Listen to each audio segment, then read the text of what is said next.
I'm making a simple gazpacho using sweet pomodoro tomatoes, cucumber and red pepper. I'm going to start with my cucumber which I've peeled. I'm going to take a section off and cut it in half and then just scoop out the seeds and then chop that into fine dice. I'm going to set that aside for our garnish.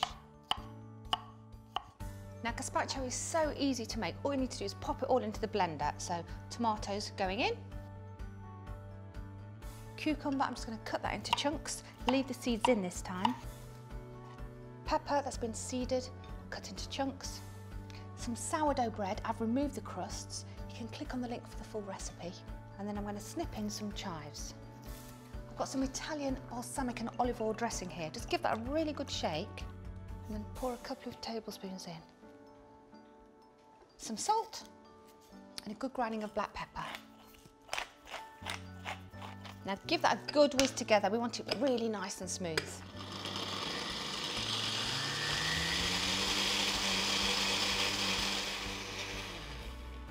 Now I'm going to pour my soup straight into the bowl, and if you want to you can always pass it through a strainer.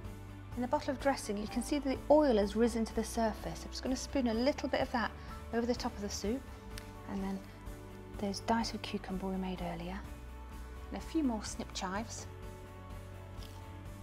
And finish off with a little salt and a good grinding of black pepper. And then I'm going to be serving that with some toasted sourdough and soft goat's cheese. And for more recipes, don't forget to subscribe.